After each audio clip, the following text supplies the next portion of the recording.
amigos, bienvenidos a Sin Filtros. En esta emisión vamos a conversar con el colega y amigo Javier Ignacio Mallorca. Él es especialista en el área del crimen organizado y ha hecho trabajos muy importantes en Venezuela sobre cómo se manejan las megabandas, cómo está en estos momentos el crimen organizado en el país, y también él es un excelente analista político, así que lo hemos invitado para conversar sobre la realidad venezolana y lo que hay en perspectiva para el año 2021. Antes de darle la bienvenida a nuestro invitado, quiero pedirles que por favor se activen en el superchat. Recuerden que para nosotros es muy importante todos sus comentarios, opiniones, y si les gusta nuestro trabajo, regálenos un like. Javier, muchísimas gracias por estar en Sin Filtros. Maybor, siempre es un placer. A tu orden. Es un placer para nosotros tenerte. Javier, cuéntanos, hay un ambiente complejo en Venezuela. Yo siempre apunto a tu voz y a tu criterio, puesto que has demostrado tener un análisis y un alcance que cuando haces un diagnóstico es lo más cercano a la realidad. Así que te agradezco de verdad. Y bueno, explícanos cómo ves en estos momentos esa Venezuela posterior a el 6D y a esta consulta convocada por la oposición. Maybor, definitivamente el conflicto político venezolano ha entrado en una nueva fase. Quien no se dé cuenta de eso es porque vive en desapego con la realidad o trata de mirar hacia otra parte. Lo que ha ocurrido el 6 de diciembre y posteriormente el proceso de la llamada consulta nacional refleja, por una parte, la extremada división y polarización que existe en el país, con una característica muy particular, porque no se trata ya, como pudo ocurrir en años anteriores, de dos partes del país casi iguales. Es decir, no se trata ya de que fuera, por ejemplo, 65-45 a favor o en contra de la oposición. Ahora se trata de un sector que aglutina el poder y que tiene no más del 16-17% de las simpatías en términos políticos, y del otro lado, el polo opositor con un 24-25% de las simpatías políticas, y en el centro una creciente porción de la población cada día más desatendida, cada día más huérfana de soluciones. Desde luego que en esto la mayor responsabilidad la tiene Maduro y su gente, pero del otro lado también hay una cuota porque está visto pues que el camino emprendido hasta ahora no ha rendido los frutos esperados, y en esto no estamos descubriendo la rueda ni el agua tibia, porque esto ha sido reconocido por el propio liderazgo opositor. Entonces se plantea esta consulta nacional, quizá para las personas que nos vean y nos escuchen y que estén afuera del país, pudieron haberse mantenido ajenas a los intríngulis de este proceso, pero definitivamente no fue un proceso armónico. El outcome de esta consulta nacional de 6,4 y piquito millones de lo que se llama manifestaciones de voluntad, pudo ser mucho más numeroso si se hubiesen salvado a tiempo las contradicciones internas que había en el grupo que estaba organizando la consulta popular.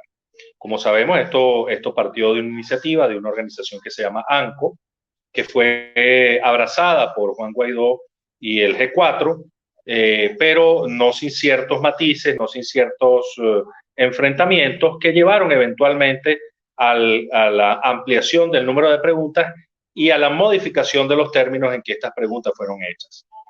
Todo eso por presión de los propios organizadores de la consulta, es decir, la gente de ANCO, que incluye, por ejemplo, a la ex magistrada Blanca Rosa Mármol, al ingeniero Colmenares Finol, a Luis Aguana. Es decir, es un conjunto de influyentes activistas que hay en el país, pero que no están ligados a ninguna tolda política, es decir, parten de lo independiente y promueven un cambio en la Constitución, una nueva constituyente.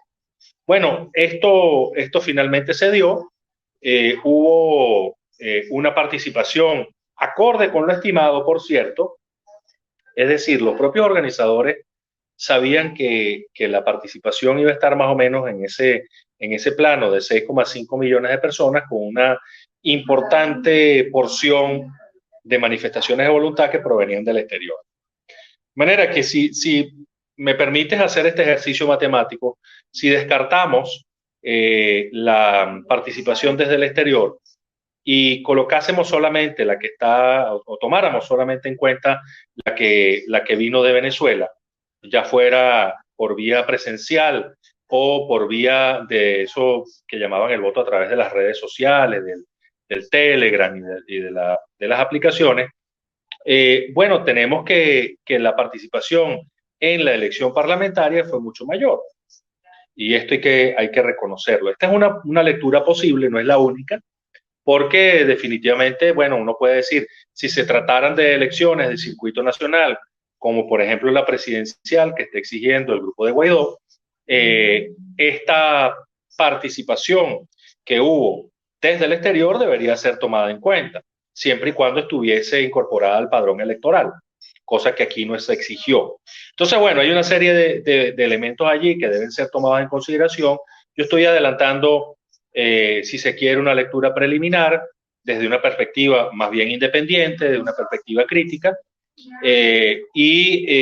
sin embargo, debo reconocerme, Ivor, que es bastante difícil todavía emprender una conclusión definitiva sobre esto, porque muchas de estas conclusiones se verán, digamos, confirmadas o negadas en el transcurso de los próximos. Vamos a ver, por ejemplo, si a propósito de esta participación en la consulta, pues Maduro cambia su plan de desplazar radicalmente a la oposición que está ahorita en el gobierno parlamentario.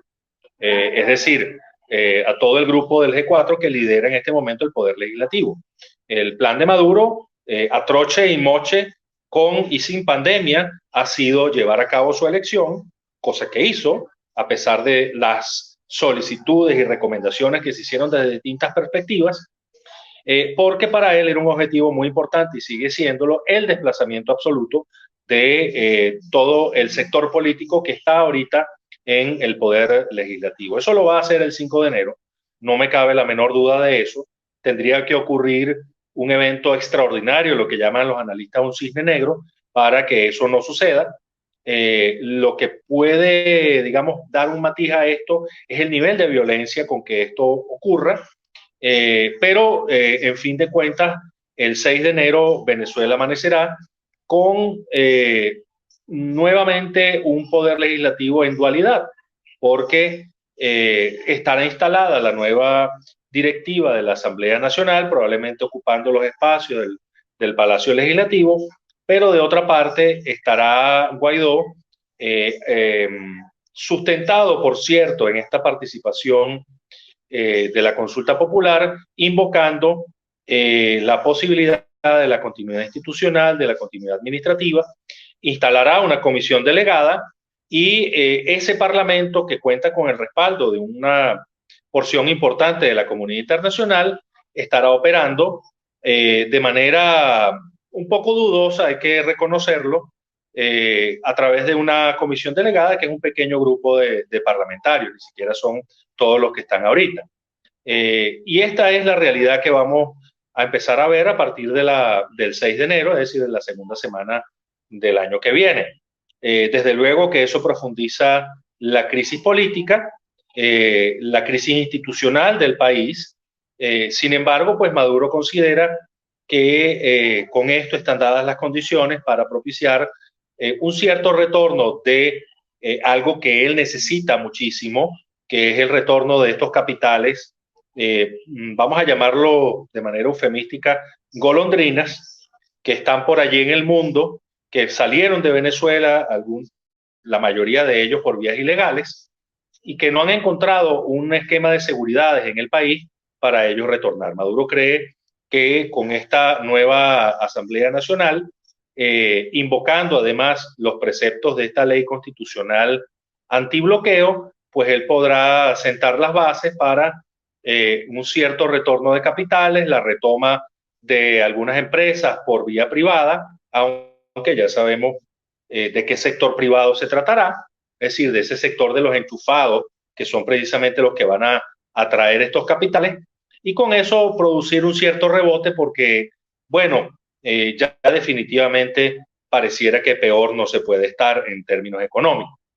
Pero esto no va a resolver, reitero, el tema de crisis institucional y de poderes que hay en el país.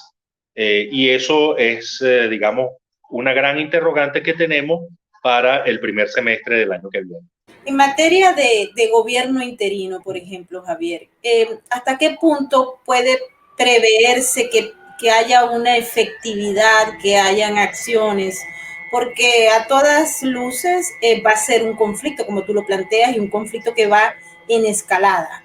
Pero en el caso de Juan Guaidó y el equipo que le acompaña, ¿cómo llegar al objetivo que es impulsar una transición y acabar con el régimen, tomando en cuenta que a lo largo de los 2 años no han podido lograr ese objetivo?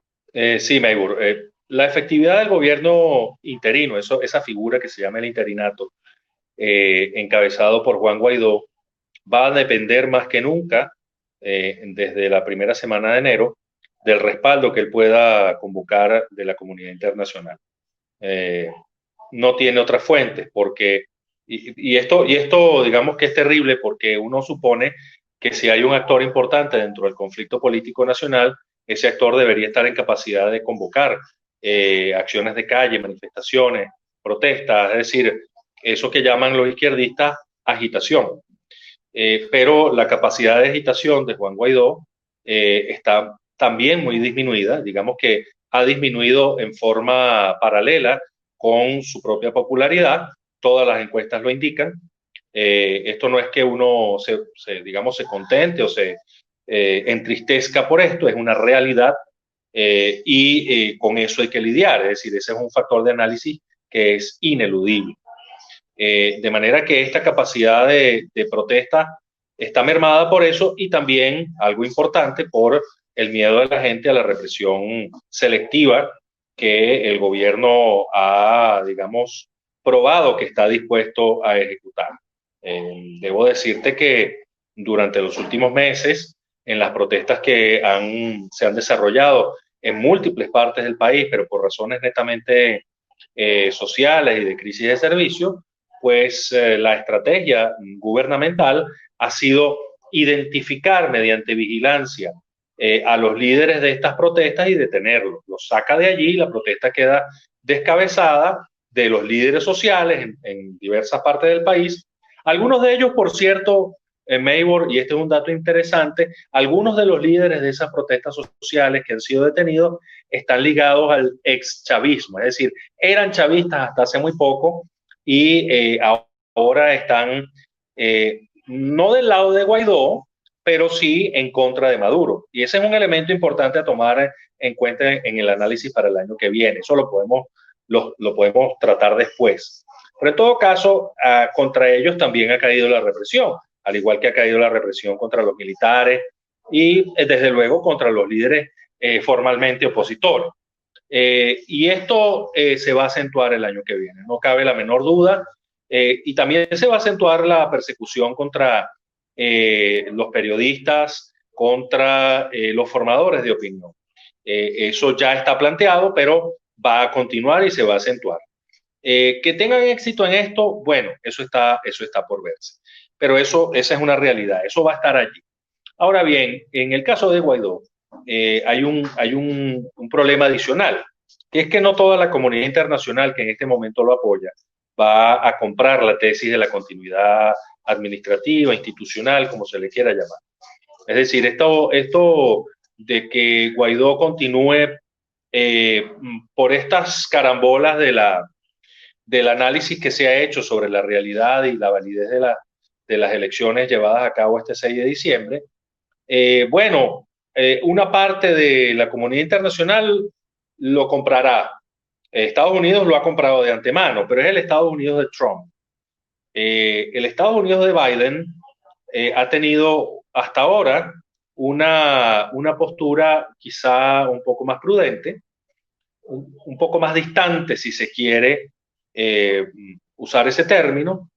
Sabemos que se han hecho varios intentos de aproximación de parte de Guaidó y su grupo al equipo que está en formación todavía, al nuevo Departamento de Estado, a través de ampliamente conocidas como asesores de Joe Biden, digamos que participaron en la campaña de Biden como cooperadores, como colaboradores, y con los cuales ha habido cierta aproximación para ver si ellos compran la tesis de la continuidad institucional, pero hasta ahora no han recibido respuesta. Es decir, la actitud de Biden hasta ahora ha sido bastante fría. Esto hay que reconocerlo. No ha habido retrato ni con Leopoldo López, ni tampoco con Julio Borges. Esto es algo que falta todavía, es decir, ni siquiera desde el punto de vista de la comisión de enlace, que ya está operando porque ya se está designando al nuevo equipo. Entonces, esto es un mensaje que debe ser analizado. Sin embargo, sabemos que desde Europa, por ejemplo, Alemania, ha tenido una posición de rechazo bastante firme a la elección del 6 de diciembre, igual del Reino Unido, pero esto no implica que ellos automáticamente vayan a avalar la tesis de la continuidad institucional. Entonces, lo que podemos tener de ahora en adelante es una especie de gran vacío de poder en el cual la comunidad internacional no encontrará con quién entenderse, pero eso va a ser solamente momentáneo, porque en política los vacíos son casi imposibles. Entonces, ¿qué va a ocurrir? Y esto ya, digamos, se está viendo en situaciones que son realmente apremiantes, como por ejemplo esta del envío de la ayuda humanitaria que todavía fluye hacia Venezuela, aunque no en los términos que debería, pero sigue fluyendo. Bueno, las organizaciones encargadas de distribuir la ayuda humanitaria, de precisar dónde están las necesidades de la gente, esas organizaciones con un pañuelo en la boca, con un pañuelo en la nariz, han tenido que entenderse con los militares del madurismo, han tenido que entenderse con el Ministerio de Salud. ¿Por qué? Bueno, porque además de todo lo que ya está planteado, de todo este vacío, digamos que la única prueba medianamente cierta del poder en Venezuela en muchas partes del país la dan los militares. Aparte de todo eso, pues, bueno, viene esta situación en la que ellos van a ser profundamente controlados por un nuevo marco legal que se está instaurando en el país y la amenaza de Diosdado Cabello de ir contra las finanzas de estas organizaciones. Entonces, bueno, ¿qué van a hacer ellos? Ellos van a tratar de agachar un poco la cabeza, de bajar el perfil, de no elevar tanto las quejas y bueno, tratar de continuar con su trabajo, porque en la medida en que estas organizaciones trabajan es que reciben fondos. Y si ellos no proyectan una acción social en el país, ya sea porque el gobierno se lo impide o porque la situación, digamos, de hecho planteada en la geografía venezolana también les pone mucha traba, entonces van a cesar los flujos de capitales hacia estas organizaciones. Entonces, estamos en una circunstancia bastante crítica en la que, volviendo a la pregunta que me hacías inicialmente, creo que Guaidó va a tener que reestructurar, replantear sus estrategias cara a lo que ya está planteado que va a suceder. Bueno, una de las preguntas que nos hacíamos era, por ejemplo, si Guaidó se iba a hacer una especie de gobierno en el extranjero, como lo hizo en alguna vez Hamid Karzai en Afganistán, o qué sé yo, tantos ejemplos que han ocurrido en la historia, pero Leopoldo López ha dicho que él se queda. Entonces, bueno, la perspectiva en cuanto a Juan Guaidó en este caso es después del 6 de enero, pues la persecución o la prisión.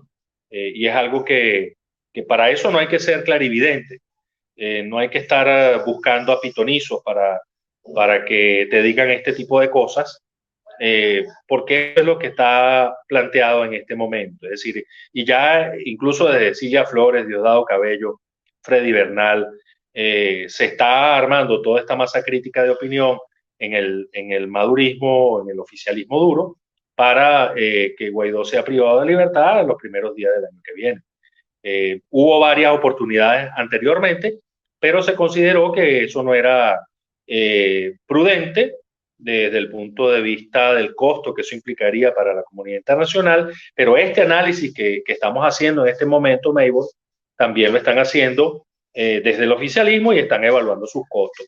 Y si una cosa está clara en este momento es que Maduro está dispuesto a correr en este momento con todos los costos que sea necesario, desde el costo en vidas humanas a propósito de los contagios por el COVID, hasta el costo político por implantar una nueva Asamblea Nacional y ese otro costo del que estoy hablando en este momento, que tiene que ver con la prisión a Juan Guaidó después del 5 de enero. En el caso de la propuesta del presidente colombiano Iván Duque, que refleja también en esencia el planteamiento de varios expertos que han dicho que, bueno, a lo largo de los últimos 2 años ha funcionado un gobierno, un régimen con todo el poder, ocupando todas las instancias y operando como tal y con el control de las Fuerzas Armadas, y uno paralelo, nominado y respetado desde afuera, pero sin ningún tipo de acción contundente adentro. Ahora el presidente Iván Duque habla de la necesidad de un gobierno en el que estén presentes justamente todas las fuerzas políticas, incluyendo obviamente al chavismo.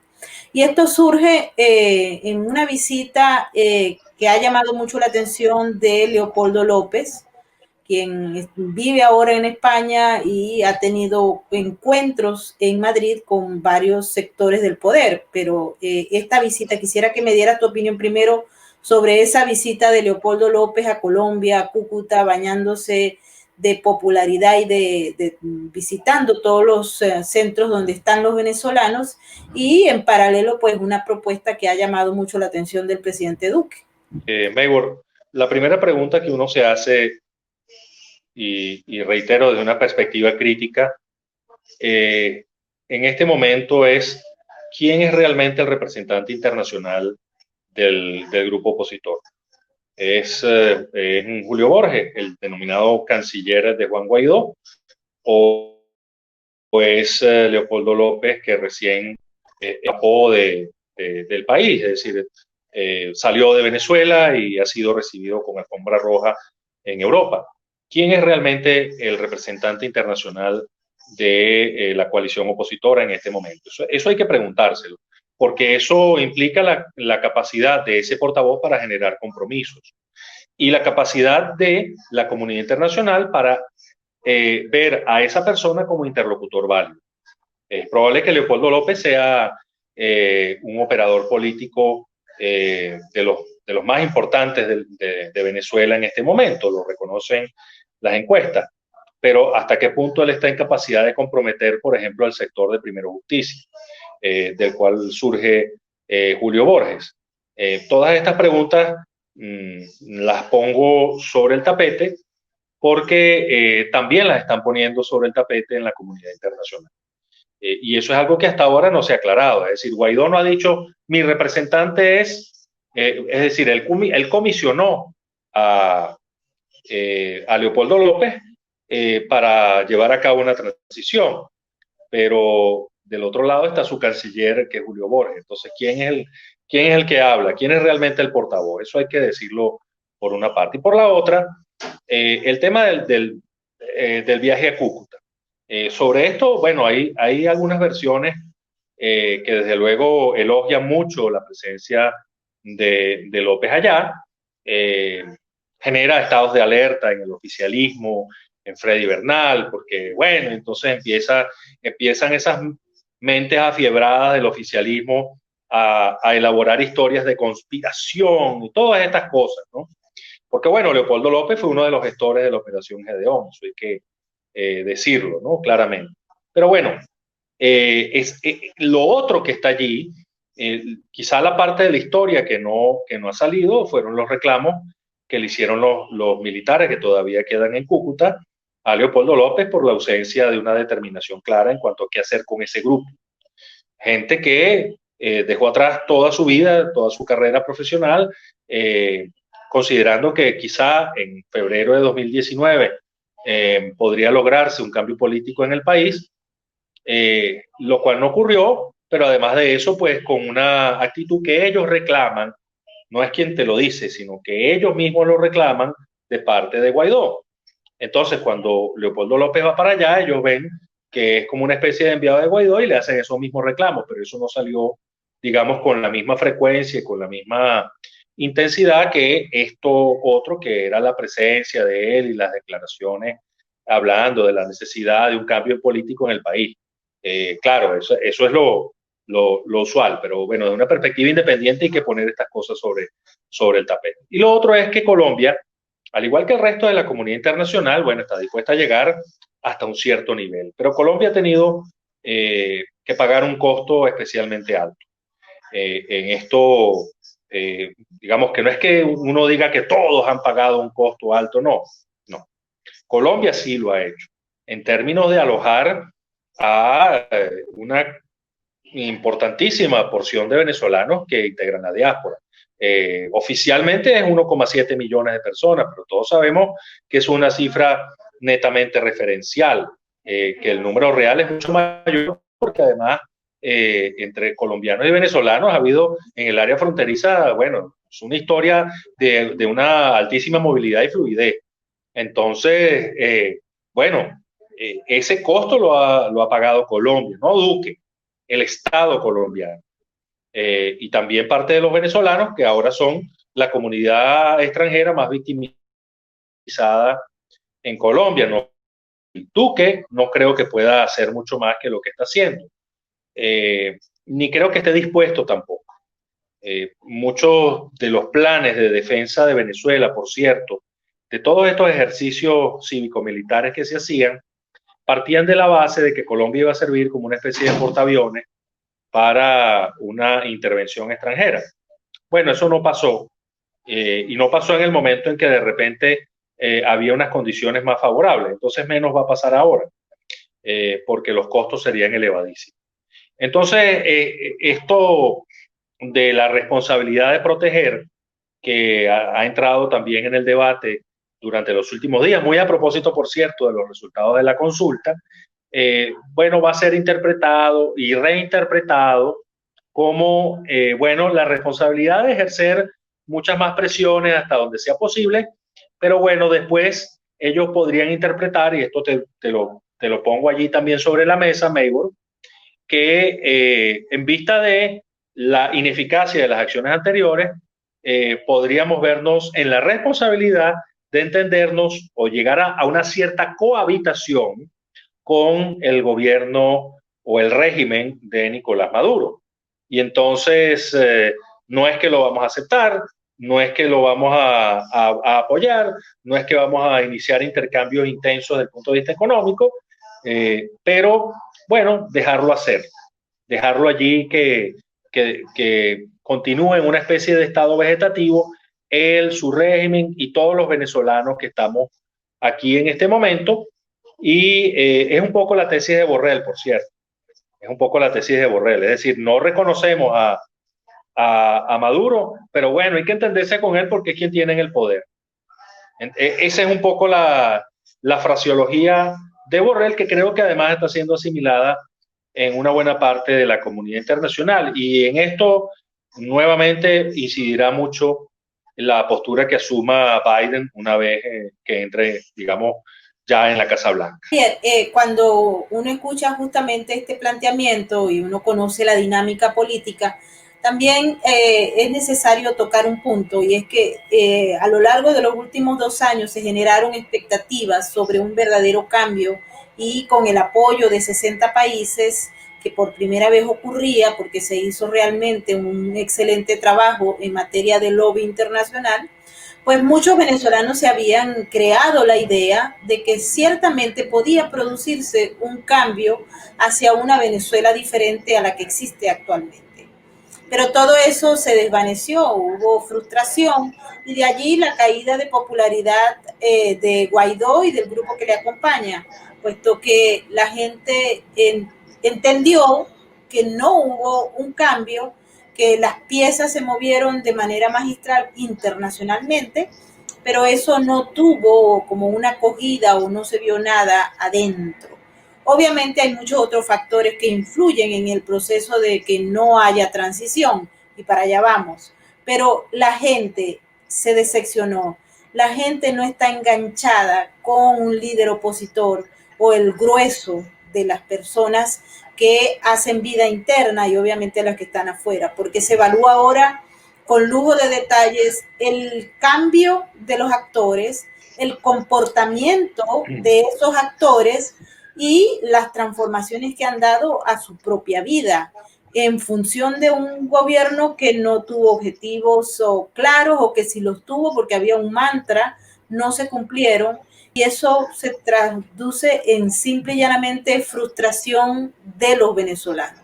Cuando se generan expectativas amplias y no se cumplen, pues el resultado es ese, ¿no? Y lo dicen las encuestas de opinión, tú mismo lo has planteado, que el problema de la credibilidad en ambos sectores, pero particularmente cuando se propone algo y no se cumple, pues ahí está el problema de la confianza perdida, ¿no? Así es.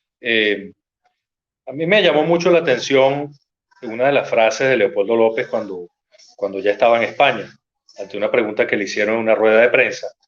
Él dijo que era necesario aprender a manejar las expectativas. Y ese era un mensaje directo a la oposición.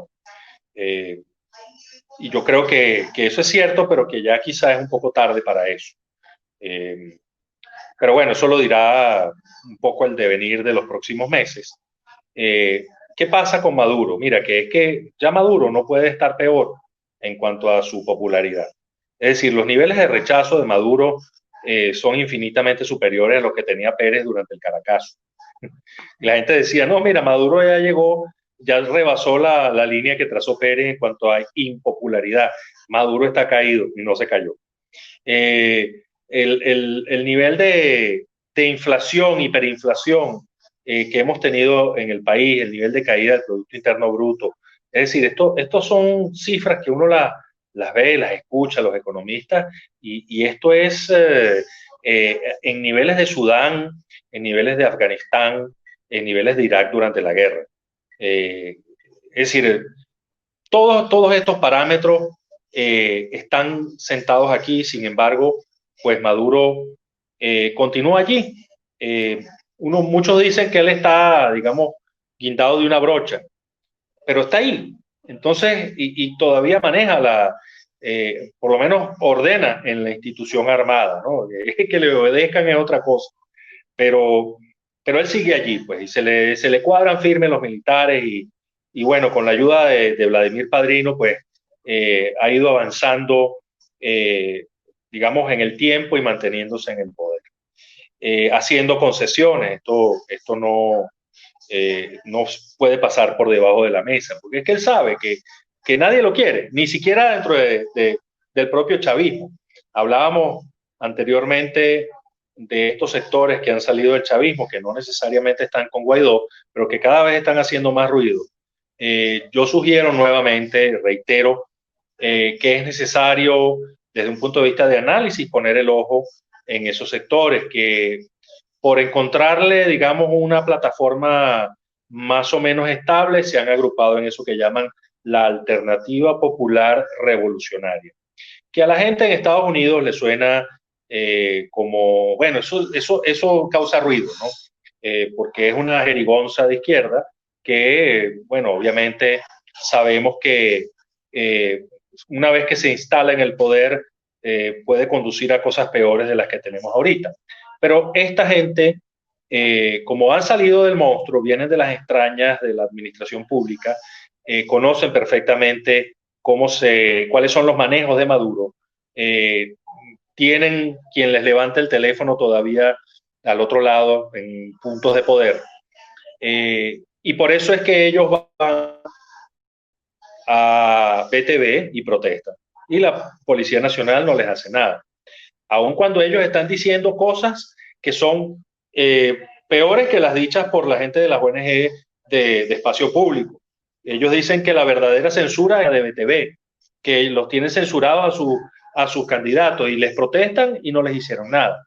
Luego se fueron al Banco Central de Venezuela. Luego estaban detrás de las protestas en Yaracuy. Es decir, esta gente que tiene una agenda cada vez más clara, que está cobrando mucho poder, mucho poder no, pero digamos que está cobrando relevancia dentro de los sectores no oficialistas, dentro de lo que no está con Maduro, y quizá allí, bueno, pueda haber un aspecto importante de análisis el año que viene.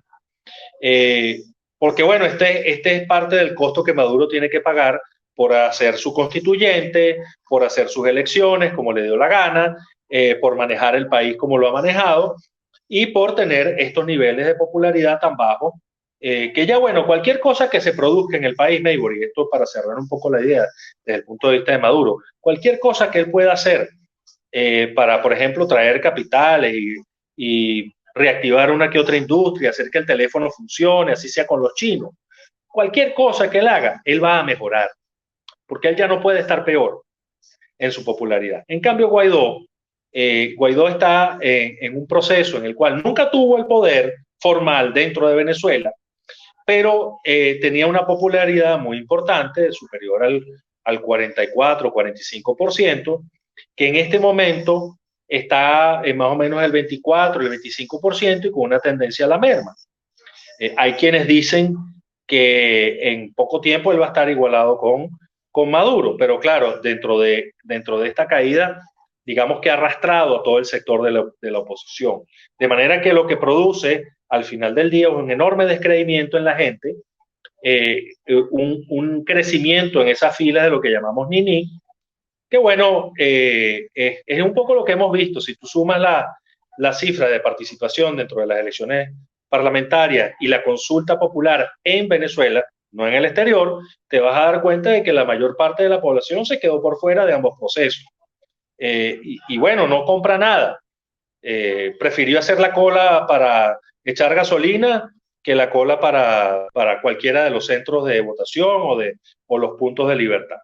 Entonces, por cierto que este descreimiento de lo político es sumamente peligroso.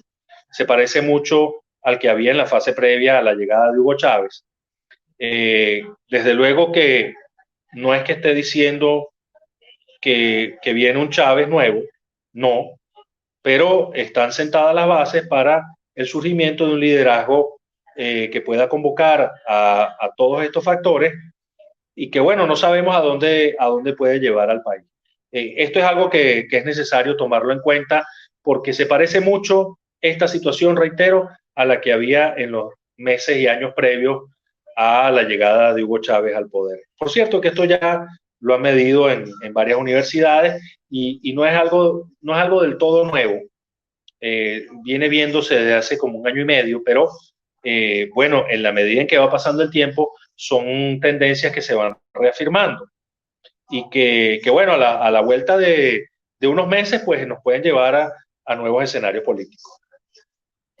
Ese liderazgo, Javier, que muy probablemente se esté forjando y todavía no se conoce, podría, porque hemos escuchado a muchas personas hablar de que se hace falta una mano fuerte en Venezuela, que estos liderazgos, tanto de la oposición como del régimen o del oficialismo, están justamente en contra de la población. Si apareciera ese liderazgo del que tú hablas, podríamos estar hablando de una persona proveniente de las Fuerzas Armadas o crees que puede ser un civil? Tomando en cuenta las opiniones que han saltado sobre varios sectores de la sociedad. Venezuela aprendió de la experiencia dura que un militar en el poder no es lo más conveniente para llegar a una sociedad de progreso? ¿O crees tú que estamos estancados en ese mesianismo decimonónico que pareciera que no da tregua, ¿no? Bueno, Maybor, para ponerle una cifra a esto, en la última encuesta Omnibus de Data Analysis llevada a cabo en los días previos al 6 de diciembre, cuando se hizo la medición de los principales líderes del país, Hugo Chávez todavía surge en las respuestas espontáneas, con un importante porcentaje. Digamos que dentro del oficialismo, el principal líder es en este momento Maduro, pero después aparece Chávez. Mira, y estamos hablando ya de una persona desaparecida, bueno, hace 7 años, 8 años. Entonces, a ver, ¿eso a qué obedece? Eso hay que pensarlo bien. Eso obedece a que dentro de un sector importante de la población todavía hay el deseo de que Venezuela esté comandada o liderada por una persona con esas características. Eso lo que perfila es un tipo de líder. Y bueno, si sale de las filas militares, es muy probable que en este momento no sea así, a menos que el sector del oficialismo encargado de reprimir eso lo permita. Porque algo han demostrado ellos, es que tienen por lo menos una vigilancia importante en sectores de la Fuerza Armada, sobre todo del Ejército, aquí en Caracas. Entonces, si un líder de esos llega a surgir es porque el propio chavismo, madurismo, lo ha permitido como una especie de salida. Del lado civil hay varios nombres que se manejan efectivamente, pero muchos de ellos no están en Venezuela y eso ya es una desventaja. Eso es un hándicap. De manera que creo que estos liderazgos que surjan tienen que estar aquí, pateando estas calles, no afuera. Uno entiende y respeta mucho la decisión de estos líderes políticos, así como de una enorme cantidad de población de Venezuela, de salir del territorio. Pero a la hora de la verdad, a la hora de definir los cambios de rumbo, esto no se puede hacer desde Madrid, ni desde Washington, ni desde Bogotá. Esto tiene que hacerse en Caracas, o por lo menos muy cerca de Caracas, ok, en Maracay puede ser, pero no más allá. Entonces, bueno, quizá les estoy hablando con una extremada simpleza, pero esto se basa en una información dura, según la cual estos liderazgos que se supone podrían suplantar al de Maduro, muy probablemente surjan de las filas militares, y si son de las filas civiles deben tener algunos rasgos autoritarios bastante marcados. Y esto además tiene un sentido práctico, Maybor.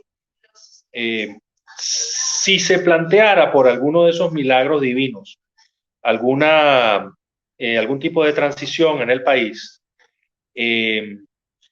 las condiciones de gobernabilidad serían tan precarias que es necesario o sería necesario una especie de mano dura.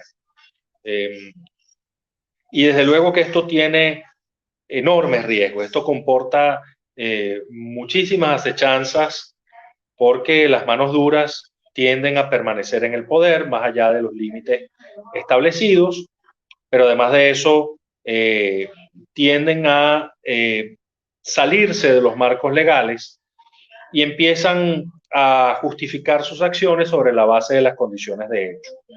Entonces, bueno, si en este esquema de institucionalidad tan precaria, con tácticas de mano dura, solamente en el área de seguridad ciudadana y control político tenemos más de 6, 7 mil muertos en los últimos 4 años, imagínate qué ocurriría si se instaura un gobierno que definitivamente pues ya no atienda a esos preceptos legales ni a esas limitaciones. Bueno, ese sería un riesgo tremendo. Las lunas de miel de las poblaciones pueden terminarse muy rápido. Es decir, los pueblos, en mi humilde concepto, sí se equivocan, sí se equivocan.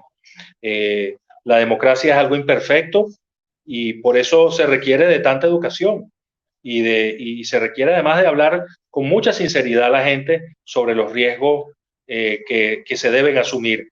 Y esto forma parte también de una manera de participar políticamente en lo que hay en Venezuela. Pero eso hay que decirlo, ¿no? No por el hecho de que queramos salir de Maduro, vamos a caer en algo que sea mucho peor para el país. Hay que estar pendientes de eso. Y bueno, perfilar un poco cuáles podrían ser estos liderazgos. Sabemos que en grupos de pensamiento eso se ha hecho.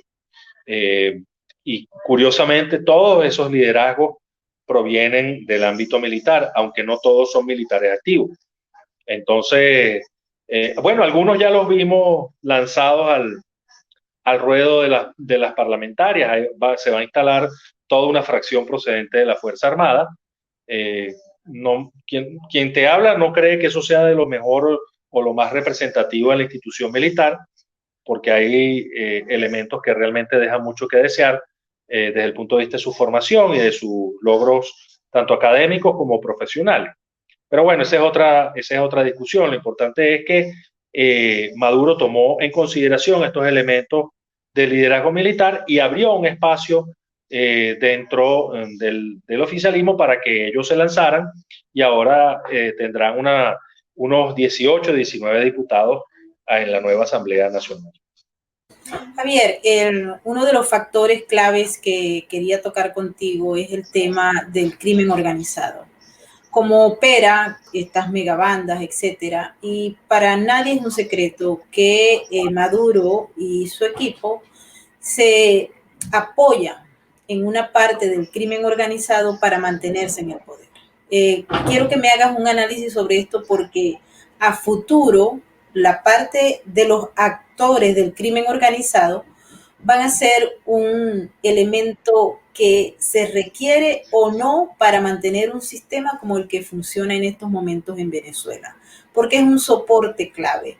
Y ya hemos visto no solamente con los grupos internos, sino que también hay grupos foráneos operando en el territorio, beneficiándose del apoyo o el intercambio que hacen con el oficialismo y adicionalmente a ello extrayendo riquezas naturales de Venezuela a cambio justamente de operar y de implantar la violencia, el miedo y obviamente fortalecer la misma línea del régimen. Sí, a ver, este es un tema que incluso ameritaría tanto tiempo de conversación como el que hemos tenido hasta ahora. De manera que resumirlo en unos pocos minutos es labor complicada. En primer lugar, quien te habla tiene una noción particular sobre la forma como el oficialismo y específicamente el régimen actual ha ido adaptando sus estructuras para beneficiarse del delito organizado. Como sabemos, el delito organizado tiene múltiples manifestaciones, tantas que incluso ya considero que la Convención de Palermo 2000, así como sus protocolos, se han quedado cortos. Pero bueno, esa es una discusión, digamos, que puede ser para otra oportunidad. El delito organizado tiende a asumir la forma de redes. Las redes son esquemas de relaciones entre personas, personas que desempeñan determinadas funciones. Quienes están en el terreno, en el campo, por ejemplo, haciendo la explotación del oro, por ejemplo, llevando y trayendo alijos de drogas, son los primeros operadores de esas redes de delito organizado. Algunas de ellas se solapan, otras no. Pero esas redes asumen en determinadas ocasiones relaciones, ya sea de complementariedad, de simbiosis, pero también de conflicto con los esquemas de poder. Además de eso, tienden a trazar relaciones con los factores de poder político que están más cercanos a ella y no necesariamente en Caracas. Este es otro elemento a considerar. En tercer lugar, estas redes operan sobre la base de las condiciones de oportunidad que se den en sus distintos mercados. ¿A qué me refiero con esto? Por ejemplo, el mercado de las drogas en este momento, el mercado internacional de las drogas, en este momento está sumamente deprimido. Porque de un lado, cuando hablamos de la cocaína, hay una sobreproducción de cocaína, lo que ha producido una acumulación enorme de inventarios en los países de origen, y por la otra, dentro de los países de destino, pues esa droga no está llegando por efecto de la pandemia. Y también en parte por efecto de este muro naval que se ha establecido en el Caribe, pero aprovechando las condiciones de la pandemia, porque anteriormente una buena parte de esa droga era llevada por aire, y como las rutas aéreas están muy cortadas, entonces han tenido que llevarlas por mar, y ahora esas rutas también están cortadas. De manera que se trata de distintas redes. Algunas de ellas pueden haber intentado incursionar en otras actividades. Por ejemplo, las redes de tráfico de drogas puede ser que estén incorporadas en su labor, en su fase de transporte, al traslado de migrantes. Esto que estamos viendo hacia Trinidad y Tobago. Pero no todas las redes operan así. Hay algunas que son altamente especializadas, que se dedican solamente a una actividad. Es decir, hay gente que solo trabaja con armas, hay otros que solo trabajan con un tipo específico de droga, es decir, no llevan marihuana porque tiene mucho bulto, pero llevan cocaína que les da más ganancia, o llevan heroína que les da mucha más ganancia. Hay unas redes que se dedican solo al transporte, otras intentan integrar un poco más las fases de la producción de los productos ilícitos. Hay otras redes que trabajan en asuntos de counterfeit, es decir, de piratería, ya sea de marcas, de medicamentos, etcétera, ¿no? Entonces uno tiene que tratar de perfilar bien exactamente a qué se refiere cuando Maduro y su régimen están formando parte de estas redes. Y qué tipo de relación establecen ellos con los verdaderos operadores de las redes. Porque definitivamente, a ver, uno escucha hablar desde ciertos foros acerca del régimen venezolano, y lo que da la impresión es de un ser sentado a la punta de la mesa, como el padrino de Marlon Brando, y los capos, los consejeros musitándole y haciendo determinado tipo de acción, y eso o a la hora de llevar unos kilos de droga. Entonces, esos son representaciones míticas muy chéveres para Hollywood, pero en el caso venezolano no operan de esa manera. En el caso venezolano, el decaimiento institucional ha llevado a que muchos factores o grupos que estaban en la administración pública se hayan incorporado a actividades ilegales de distinto tipo. Y eso hay que investigarlo todavía. Esas actividades ilegales hay que ponerles número, hay que tratar de evaluar exactamente cómo son los esquemas de relaciones. Y lo que te quiero decir con esto, para simplificar lo máximo el asunto, es que más allá de la propaganda, hay que tratar de establecer datos duros sobre cómo se dan los esquemas de relaciones dentro de los mercados ilegales y cómo es posible que Maduro y su régimen participen en ello. Como se ve a propósito de esta respuesta, quien te habla tiene más dudas que certezas. Exige además de los centros que supuestamente poseen información sobre esto, que la suministren. Por ejemplo, el tema del cartel de los soles, creo que es una buena historia desde el punto de vista de una gran conspiración bastante larga, pero cuando tú vas al análisis de esa acusación y de la historia que allí se está reflejando, tú te das cuenta de que no se habla de una estructura estable, de que no se habla de un esquema de relaciones netamente piramidal, de que se habla además de una especie de transición dentro del poder de esa estructura ilegal, para tratar de explicar, obviamente sobre la base de lo que hay ahora, cómo pudo haber sido. Y entonces obviamente se coloca a Maduro en el tope del cartel, pero sin dar una mayor explicación de cómo es que él llegó hasta allí. Fue porque la gente votó por él, porque él se montó. Es decir, hay muchos elementos allí que todavía no están explicados.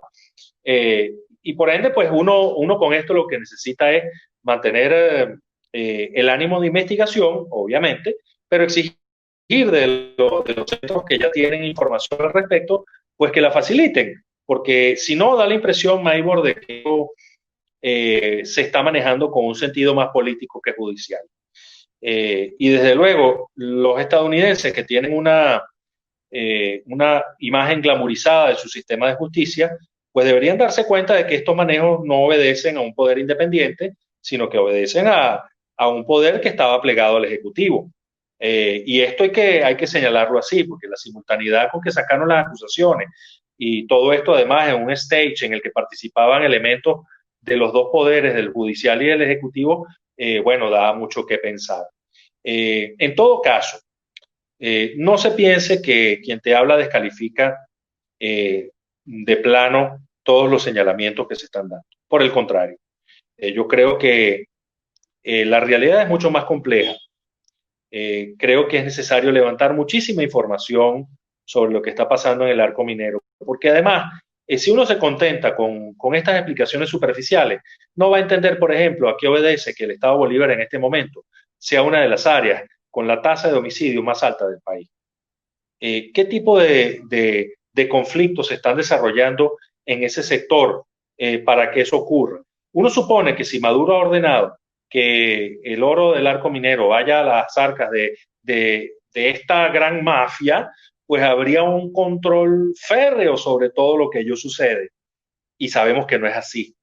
Sabemos que en eso hay múltiples manos metidas.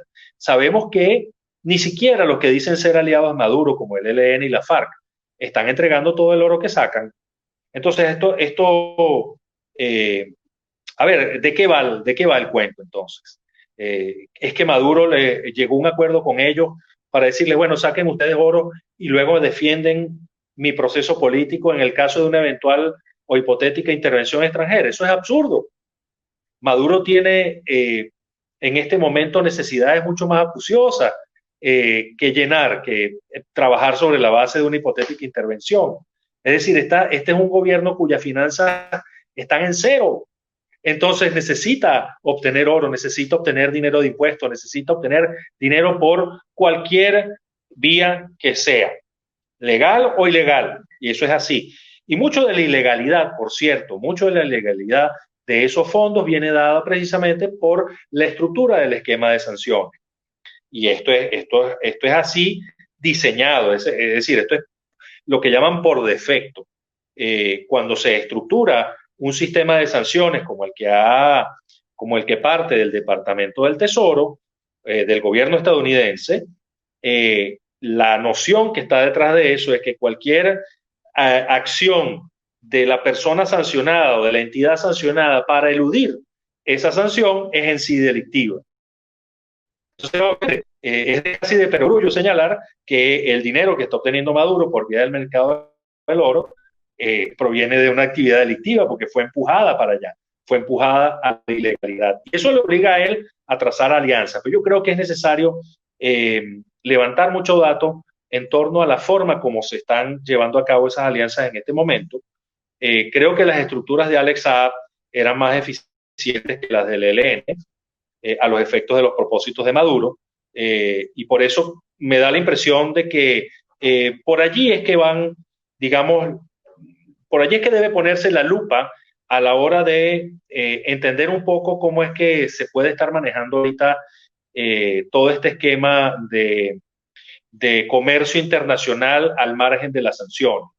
Y eso va a explicarnos además cómo es que Maduro puede mantener todavía una administración pública y unas cajas CLAP que, si bien es cierto, están muy disminuidas y ya no llegan con la frecuencia ni en el número en que llegaban antes, pues siguen llegando con Alex Saab preso. Entonces eso hay que revisarlo bien, porque digamos que esto que se traza como una gran mafia realmente es la conjunción de una serie de factores que están allí, bueno, trabajando algunos sobre la base del beneficio pecuniario y otros sobre la base de la necesidad de mantenerse en el poder a como dé lugar. Hay mucha gente, por ejemplo, en estos momentos que desde los Estados Unidos ha empezado a hablar sobre el levantamiento de las sanciones. Y si esto ocurriera, que es un asunto que no está previsto en estos momentos, pero de ocurrir un levantamiento de las sanciones, si hay cambios de poder en los Estados Unidos, ¿tú crees que el régimen le beneficiaría más? Sí, quien te habla no cree que las sanciones vayan a ser levantadas.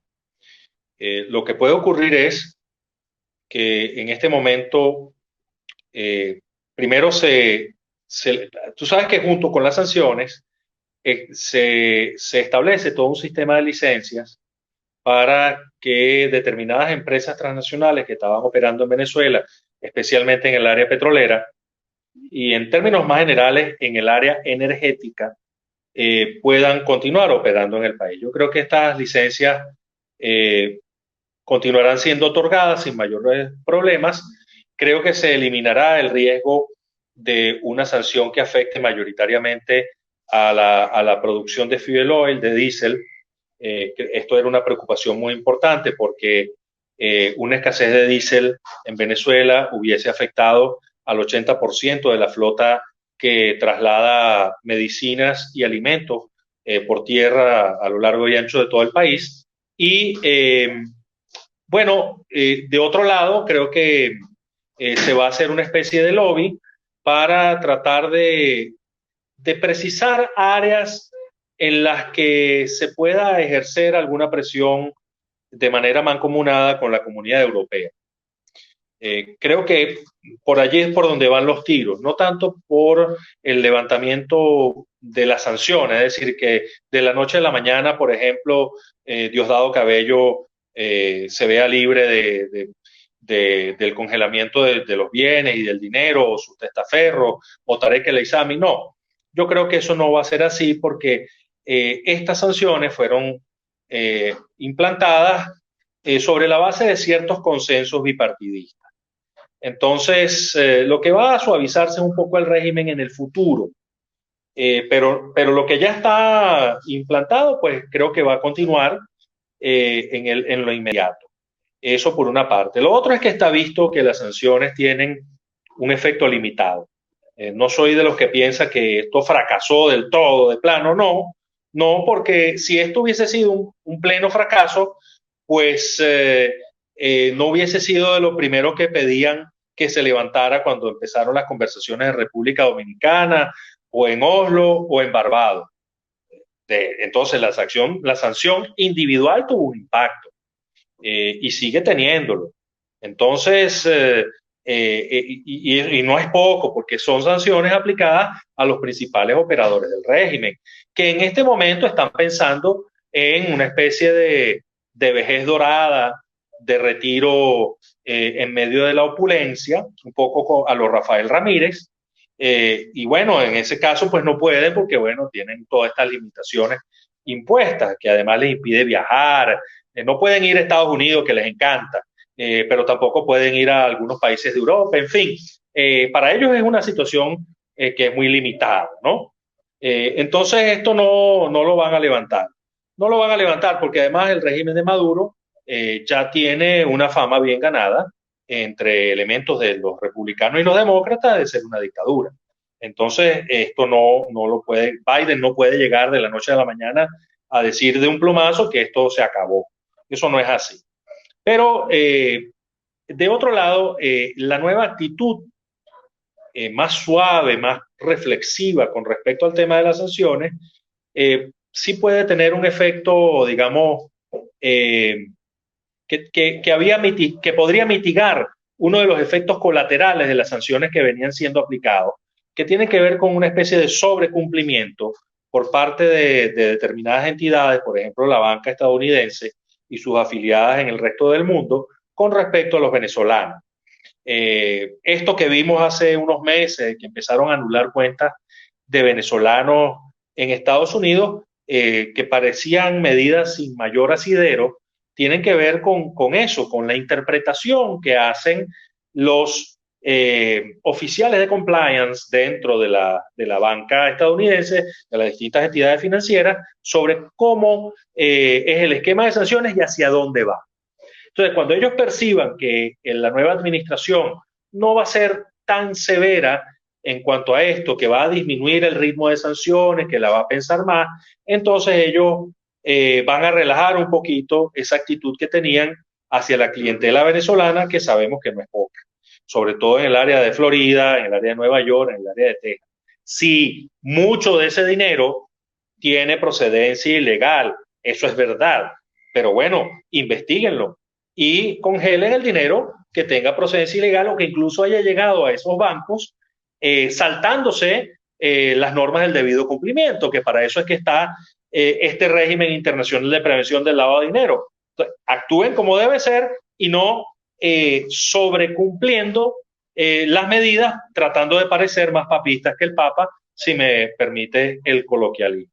Eso por una parte. Por la otra, yo creo que en lo que viene a futuro tampoco pueden levantar del todo estas sanciones porque Maduro dirá entonces, bueno, mira, no hice nada, de hecho, continué con mi agenda y me levantan las sanciones. Entonces, es decir, ese es una especie de regalo, una concesión graciosa que va a hacer la comunidad internacional, no creo que suceda. Y tampoco las señales que he recibido por vía directa lo indican así.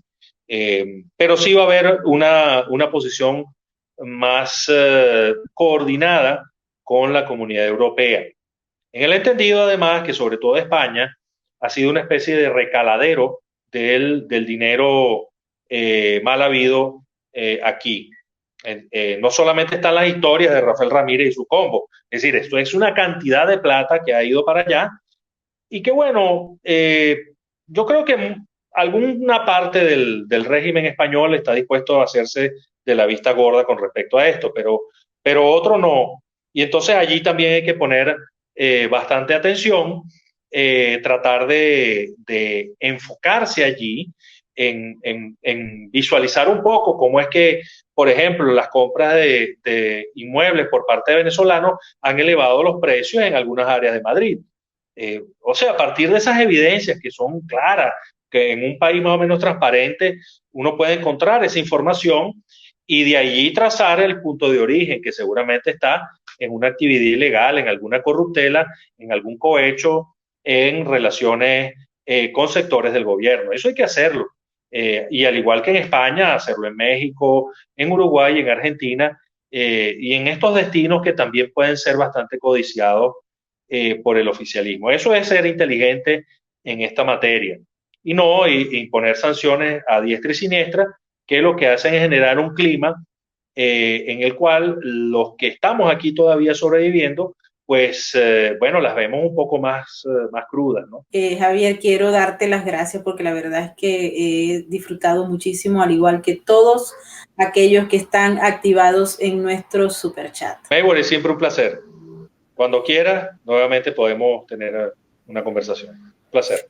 Así será. Y bueno, quiero darle las gracias a todos aquellos que han dado comentarios, opiniones sobre el tema que hemos discutido con Javier Ignacio Mallorca. Ustedes siempre tan activos en este super chat. Recuerden que estamos en un periodo de censura en esta plataforma, así que no pongan esos mensajes porque nos pueden eliminar. Aunque ustedes no lo crean, en los Estados Unidos también están aplicándose mecanismos de censura y hay palabras prohibidas en estos momentos. Bueno, un gran abrazo, nos vemos en nuestra próxima emisión. Javier, mil gracias, un abrazo.